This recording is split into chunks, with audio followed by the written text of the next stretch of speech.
First, a warning. The following episode contains difficult subject matter, including references to suicide, death, and descriptions of serious injury.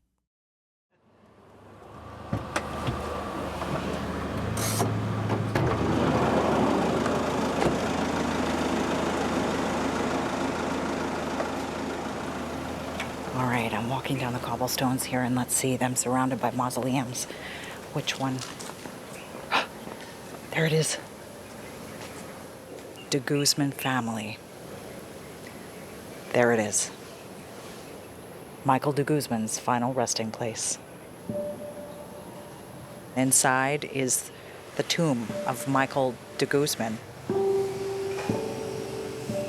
It's a square building with white adornments at the top. Looks a little rundown. So this is really where the mystery lies.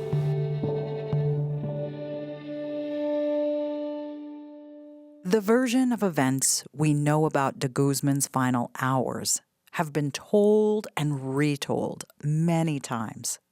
However, almost all of the details have come from the account and interpretation of just one person, Rudy Vega. Apart from the helicopter pilot and mechanic, Vega was the last person to see de Guzman alive. He watched his helicopter take off. Hours after de Guzman's fall, Rudy Vega was brought in for questioning by the Indonesian police and told them that the night before his flight, de Guzman had downed a bottle of cough syrup in the bath as an attempt at suicide. The narrative that de Guzman had taken his own life, jumping from the helicopter, started to take hold. However, I've discovered that there are questions surrounding Vega's story. I tried to contact Rudy Vega through the Society of Metallurgy Engineers in the Philippines and discovered he died a few years ago. John Felderhoff, de Guzman's boss, told Suzanne Felderhoff, a distant cousin, the fact de Guzman had drunk cough syrup in the bath was not evidence that he was suicidal. He had an addiction, this is what John said, to coughing syrup, and he sometimes drank a lot of that. Interestingly, Felderhoff also told Suzanne Felderhoff that Rudy Vega was meant to be on de Guzman's flight. That morning, he was supposed to fly with Rudy Vega. They were supposed to fly together on the helicopter, but then for some unknown reason, Rudy Vega didn't join him. Did de Guzman really try to take his own life in the bath that night? And was his fall from the helicopter suicide or something else? And could the body that was found in the jungle shed some light on all of this? I'm Suzanne Wilton from the BBC World Service and CBC. This is the $6 billion gold scam, a story about the lengths people will go to in pursuit of getting rich. This is episode 8. The Fall Guy. The decomposing body found on the jungle floor 4 days after de Guzman reportedly jumped was taken to the hospital in Balikpapan for an autopsy. However, the pathologist who carried it out was not asked to make a positive identification, only to look at the cause of death. Identifying the body was going to be difficult. Wild pigs were thought to have eaten parts of the body. The face was gone. One of de Guzman's Indonesian wives, Lilis, was shown autopsy photos by the Indonesian police, and although the face was not recognizable, there was a distinctive lump on the shoulder that led her to confirm it was de Guzman. After the first autopsy in Indonesia, the body was sealed in a coffin and flown to Manila. The Philippines' National Bureau of Investigations was unimpressed with Indonesia's one-page autopsy report, and so they carried out a more extensive examination. The National Bureau of Investigations report on cadaver number N-97-591 concluded that it was the body of a man of about 40 years of age, which was severely damaged. It noted that the cause of death was from multiple traumatic injuries. But the pathologist had trouble identifying the corpse because the body was too decomposed to match fingerprints. De Guzman's brother, Lawrence de Guzman, was brought in to visually identify the body, and like Lillis, he confirmed it was de Guzman. He said he recognized his brother's feet. After identification, the autopsy recorded his death as allegedly from a fall. But these findings have been challenged. I think we know from sort of the tearing and the avulsions on the skin that it was not just from the fall. Journalist Jennifer Wells managed to obtain a copy of the autopsy report, and in it, she discovered some deeply bizarre and shocking details. When I looked at the autopsy photographs and the body was so neatly sutured, of course, I would imagine that the wild boars, etc., would have gone for organ meat. That makes sense to me. But what is often referenced is the fact that there was no genitalia at all and that it was also neatly excavated. Did that body really arrive in such an excavated state when it landed on a slab? And the question for me, though, always was, it's surprising that the pigs could be so neat in their work, that it was so surgical. I've tried to contact the pathologist who conducted the second autopsy and the National Bureau of Investigations in Manila to discuss the findings, but have received no reply. The condition of de Guzman's body left difficult questions to answer. On the face of it, when suicide notes were discovered in the helicopter, it reinforced the narrative that de Guzman had taken his own life. However, businessman Warren Irwin, who we heard from in previous episodes, has never been sold on the suicide story. I don't believe the suicide letter for 2 seconds. There's no way he was suicidal. Trust me on this one. And it turns out that the closer you look at these notes, the more puzzling they become. Suzanne Felderhoff again. There were all these suicide notes that were found, and one of them said, like, I cannot live with these pains anymore, stomach pain, back pain. And so John was just, he read these messages later, and he was completely flabbergasted because he said it doesn't make any sense. He said, in all these 10 years that I've known Mike, there was never any reference to stomach pains or back pains. He was an avid basketball player. Jennifer Wells, who reported on Briex for Maclean's magazine, agrees. This is a man who drank up a storm at the Prospectors and Developers shindig in March of 1997 when he was hanging out at the strip club for Your Eyes Only and, asking yet another stripper to marry him, because why not? One of the notes de Guzman left was addressed to Bernard Leod, a Briex finance manager who, strangely, de Guzman didn't actually know. I didn't expect to get that, because why he actually addressed that note to me, He had actually what we call secretary. She is the one that looking after my personal affair, He authorized me, in case his inability or disability or death, I authorize to you to pay his bills and blah, blah, blah. Bernard Leod reads from the suicide note. Don't bury me, create me in Manila. And then at the bottom he said, voluntarily authorize Mike de Guzman.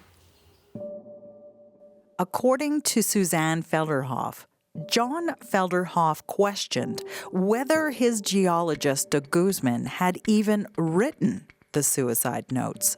The police had told him that the note was written in the helicopter, and John thought that would have been quite difficult because there's helicopter flight vibrations that would have interfered in penning his note.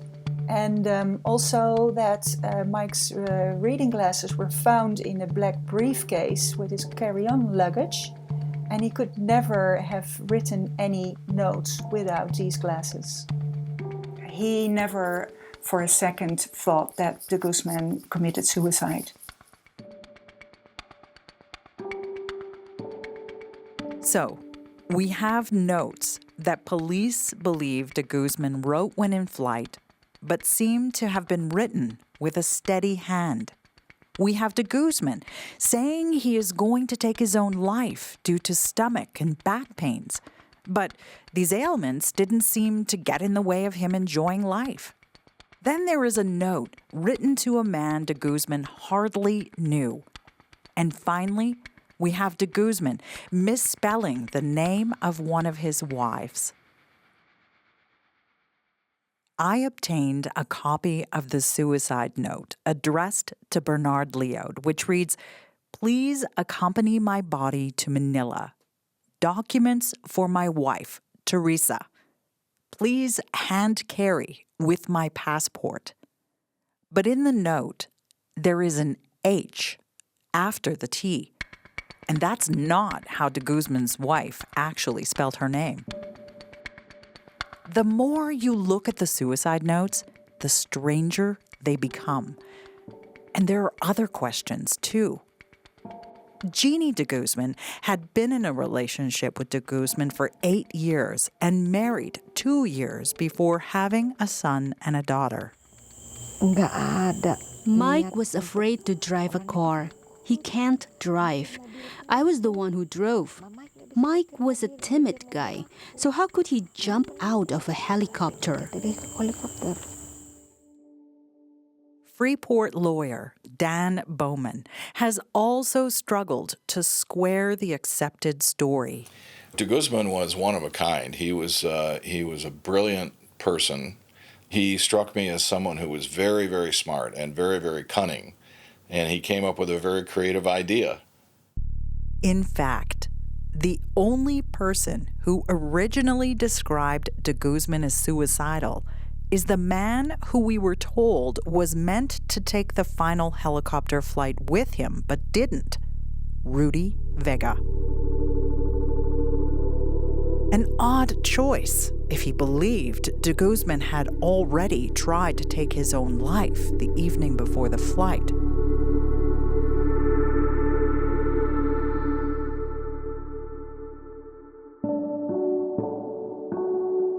If de Guzman didn't take his own life, could it have been an accident? No, I don't think so. Looking at the type of helicopter, I believe it was called an Alouette. I've been in one of those before, and it's hard to get out. So you really have to work at jumping out of the helicopter. You don't just sort of fall out of the helicopter. He didn't look suicidal to me. He looked like he was, cunning. Like I said, that's the best word I could use to describe him. So what does that leave? Shortly before his death, de Guzman confided that he thought he was being watched. Mike told me, "Ma, I was being followed all the way to Canada." He said, "You better not go with me. I feel like I keep seeing this person.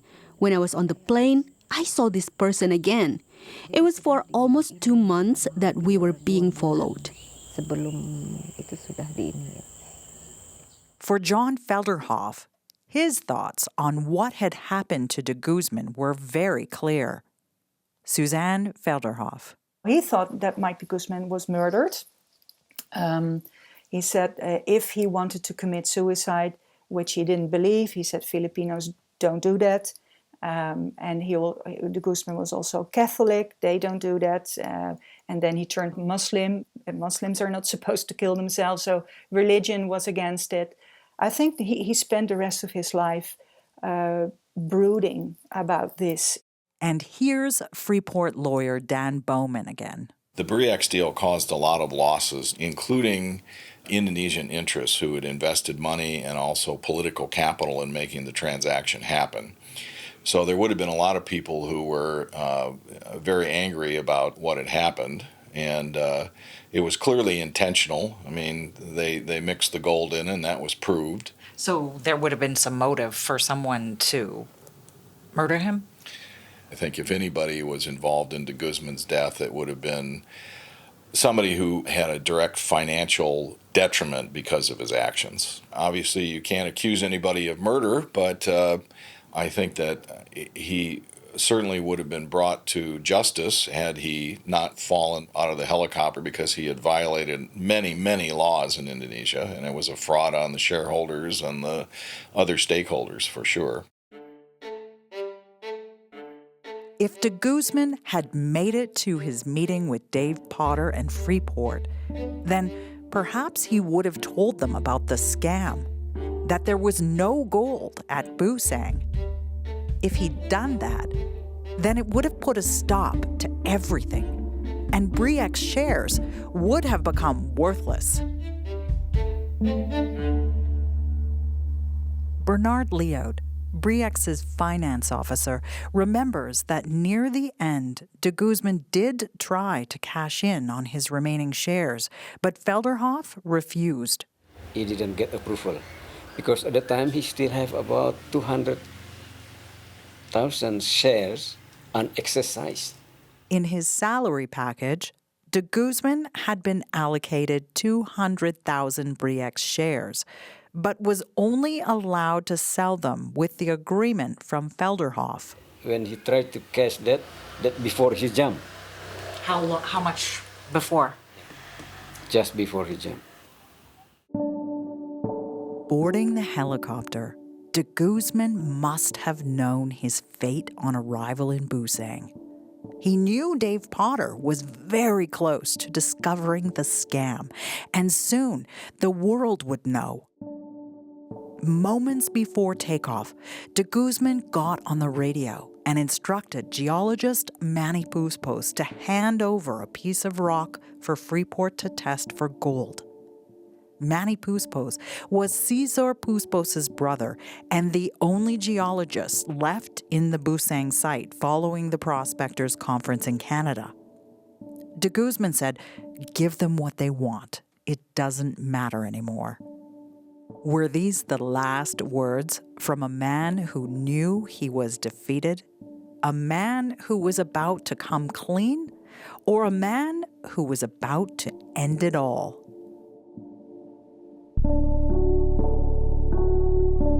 What we do know is that de Guzman's death actually bought more time for those who had Bre-X shares. Although the stock price did dip when the news of his apparent suicide was released, they soon rallied. In fact, it was 6 weeks later, when the Strathcona report commissioned by Bre-X to check Freeport's own drill results and findings, that it was officially confirmed there was no gold and Bre-X shares became worthless. If de Guzman hadn't died, the truth would have come out on that day. But instead, it took 6 weeks to get verified results. 6 weeks where a lot of people kept cashing in. But if he was murdered, why was his body so horrifically mutilated beyond recognition, yet so easily found in a vast, dense jungle?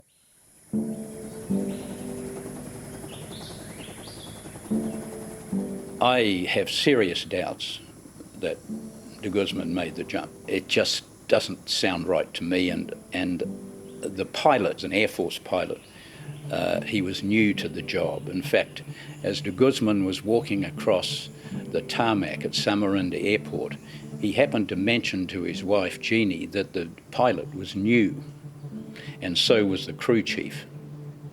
And then the phone went dead, and he climbed on the helicopter and disappeared. The fact the helicopter pilot was not the usual guy meant suspicion initially fell on him. To the best of our knowledge, the pilot has rarely spoken about what happened after giving his initial statement. He has always strongly denied any involvement and maintains he didn't see what happened. Journalist John Macbeth. There's a lot of things about this that just don't match up, do they? You'd think if the family wanted answers, they would push for those. Yeah. They'll never get the Air Force guy to talk. Actually, I think somebody did talk to him, but he just stuck to the story, which was suddenly the door opened, slid open, and de Guzman was gone. And up to then, he'd been sitting there writing letters or something, and it was all very strange to me. The whole way he described how the events unfolded was almost as if they were totally unaware that he was getting ready to jump. And you'd think, you've got to open the door.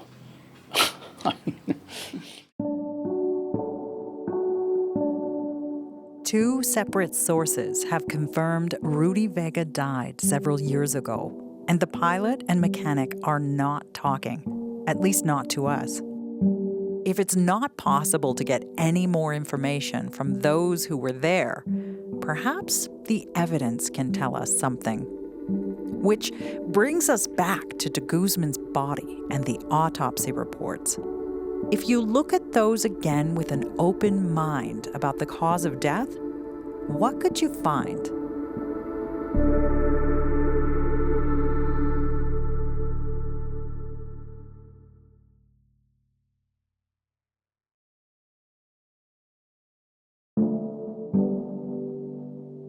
I saw the photo of the corpse.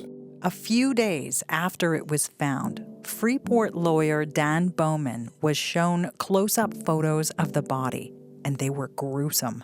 The face had been eaten and the intestines were out, but I only saw the photos for a minute or two.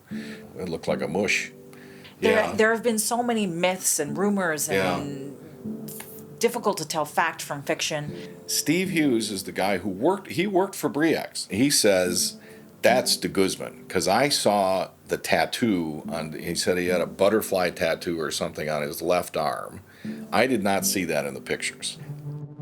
Shortly after the autopsy reports came out, the de Guzman family pushed to have de Guzman's death investigated. Highly embarrassed by the whole scam, the Indonesian authorities refused. So the family took matters into their own hands. Doc Ben. Dito yung kay Doc Ben. Kay Doc? Doc ano po? Doc Ben. Doc Ben. Teka lang po. I traveled to Manila to meet Dr. Benito Molino, otherwise known as Doc Ben. Doc Ben was one of 3 members of an investigative team hired by the de Guzman family to look at all the evidence. Ben! Hi, Suzanne. Hello! It's Manje. How do you do? I am Benito Molino, a doctor of medicine, practicing forensic. The investigative team was led by the late, highly respected forensic anthropologist, Professor Jerome Balin. It also included his protege, Dr. Richard Taduran, a forensic anthropologist. Well, Professor Jerome Balen is the expert in the Philippines regarding identification of people using their skeletal remains, the possible causes of their death. He's known as a bit of the Sherlock Holmes of the Philippines, yes? Yeah, that's what they call him, the Sherlock Holmes of the Philippines.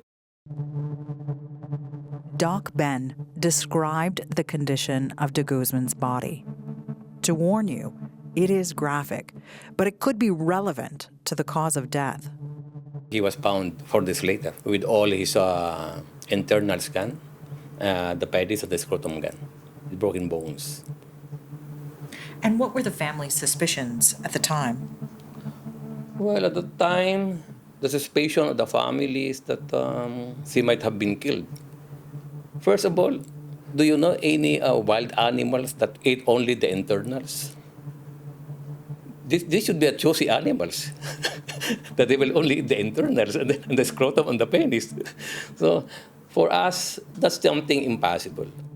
The investigating team also saw bruises on de Guzman's neck. If I can remember right, there's still some skin reactions around the neck. With that, we dismissed the suicide story. He must have been killed. When he was dead, he was thrown out of the chopper in the jungle, making it appear that he committed suicide. So the conclusion was that he was murdered. That's what we believe. That is our conclusion, that most probably he was killed by strangulation. Why? Because of the marks. Why do you think he was killed? In crimes, in big crimes, usually there will always be fall guys. So we don't believe that the real mastermind will be really identified. There was not enough bruising to suggest he'd been tortured. And the mutilation of the genitalia, Doc Ben's team weren't convinced that this was due to wild pigs eating de Guzman's body parts, and instead came to the conclusion that his body may have been desecrated after death, a possible punishment for the scam.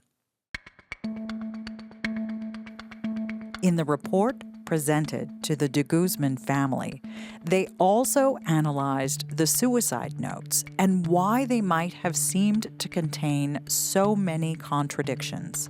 You know, if you're a brilliant guy and they will ask you to write a suicide note, you will not do it the right way because you will be doing it in protest. So the best way to do it in protest is, don't do it right, so that people will not really believe that you committed suicide. Doc Ben had a second theory, that the note could have been forged. We noticed grammatically not good English. Grammatical errors. Yeah, grammatically flawed English. So we don't think that is de Guzman. He's been there for years talking to English people, and he should be good in English. And Doc Ben also questioned the motive given in the notes, that de Guzman was struggling with underlying health conditions. Hepatitis is not really a deadly disease. So why commit suicide? Because of the hepatitis. So where he died, who killed him? I think some people could provide the answer. Where is Rod Vega? Where is he now? Rudy Vega? Rodi Vega, yeah. Where is he now? Maybe he knows more. Maybe he could be of help. Why do you remember Rudy Vega? What do you remember about him? Why is he special? He was his partner in the BRICS, mining exploration. So maybe he knows more. The RCMP, the Royal Canadian Mounted Police, came to the Philippines to investigate at some point. Did they interview? No, they did not come to us. What was the reaction of the family when you presented the report? The reaction of the family when we presented the report, they accepted it.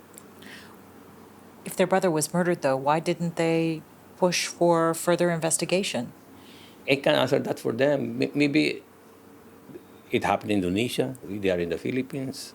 Maybe for them, this is Filipino, so you usually just leave it and just ask the Lord that justice will happen.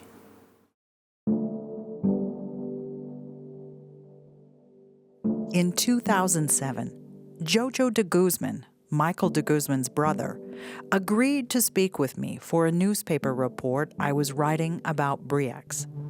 The family accepted Doc Ben's report. To them, it didn't really matter how he died.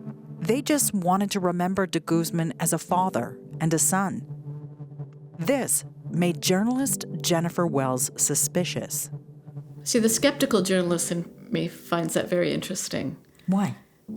To say, we just want you to accept that Michael is dead because we accept that he's dead, the manner of his death doesn't matter to us. I think that goes against human nature. Because you'd want to know how your loved one died. Absolutely. So does that give you pause to think, maybe they just want it to go away so people stop asking questions? If I were an investigative journalist, I would use that as a reason to keep digging. We tried to contact de Guzman's sister in the U.S., Diana, and her brother Jojo in the Philippines several times for comment, but they never replied. But we did manage to speak with his other brother, Lawrence.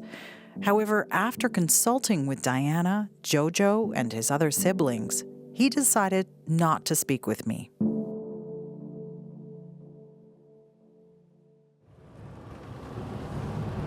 It's in the Holy Cross Cemetery, and we have to pass the Lawn of Tranquility, 1, and the Lawn of Serenity, 2.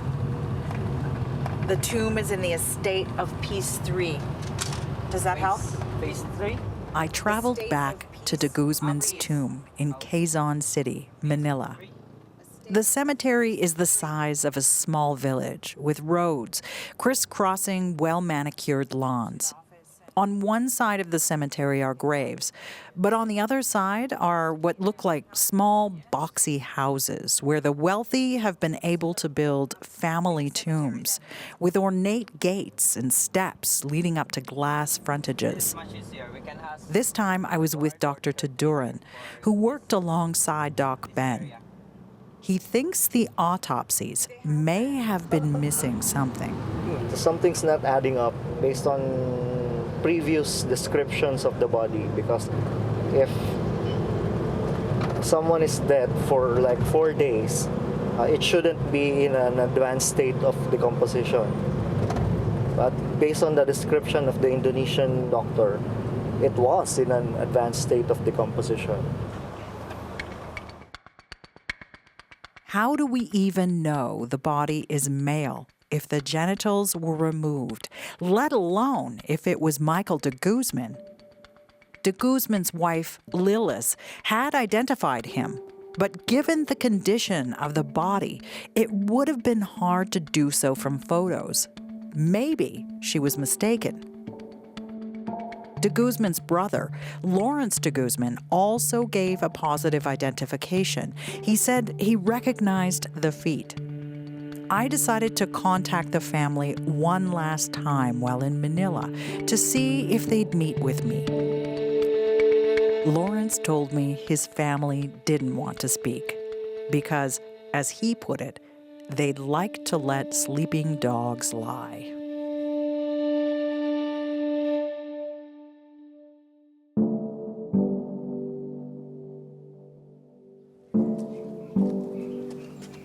So we're walking along a stone path here, and beside us are these buildings, like small houses, some of them. So this is it. Oh, okay. We have here a stone structure. Looks like Michael Antonio de Guzman. So there's only one individual. There's only, yeah. one tomb. One tomb, yeah. Okay.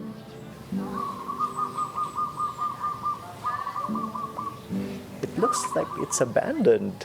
What gives you that sense? Well, it's dirty. Nobody has taken care of it for a long time. So 4 steps up to a set of glass, an entirely glass front, and on the inside there are other benches. Again, presumably that's where the family would sit when they come to visit. There's a shelf in the back which has some flowers and what appears to be a container of some sort, and a drink, a juice box. Otherwise, it's really bereft of much else So inside. Is that an urn? Is that an urn? It looks like it could looks be. like an urn. And a granite tomb. I think there's still a lot of questions about Michael de Guzman's death, basically. What are some of those contradictions? Well, given the idea that de Guzman jumped from a helicopter, one would expect that some of his bones, especially the limbs, would be fractured, but according to the Indonesian doctor, actually he didn't mention anything about limbs. I can remember he mentioned something about the skull that was intact. So that seemed irregular to me because if you jump from a helicopter, then most probably your skull would have a trauma in it or fractured. What are some of the other things that you find suspicious? Another unusual thing is that according to Indonesian police, that Michael de Guzman has died for 4 days. But the decomposition description of the doctor seemed like he died around 2 weeks. Oh, that long? Yeah, so that seemed unusual to me. And what could that mean? The composition doesn't lie, so I think the body was already dead. The individual was already dead for 1 to 2 weeks. And if Michael de Guzman was seen the day before, that means what? The body could not be Michael de Guzman. If the body in the tomb isn't Michael de Guzman, did de Guzman fake his own death? Was it part of an exit strategy? Is this what the family means by letting sleeping dogs lie? This is really where the mystery lies, right here. We're sitting in front of a tomb. Mm-hmm. The mystery could be solved. It's right in there, inside that tomb. Or I would recommend that the body would be exhumed and further analyzed to be sure about it. Would that finally put a rest to this mystery? I think so. And why is that important, do you think? I think it needs to be settled for everybody's closure, for everybody's sanity. I think it needs to be settled once and for all. Do you think it's possible that he could be living it up somewhere on the millions he made off Bre-X? Yeah, everything is possible because the truth can be stranger than fiction. The funeral of Michael de Guzman at the Holy Cross Cemetery should have been the end of the intrigue, putting a bizarre life to rest. Instead, many people, like the forensic anthropologist, believe de Guzman is still alive and living off his Bre-X fortune. They may be right. I've found several people who say they can prove de Guzman escaped, and someone who's been contacted very recently by a person going by the name of Michael de Guzman.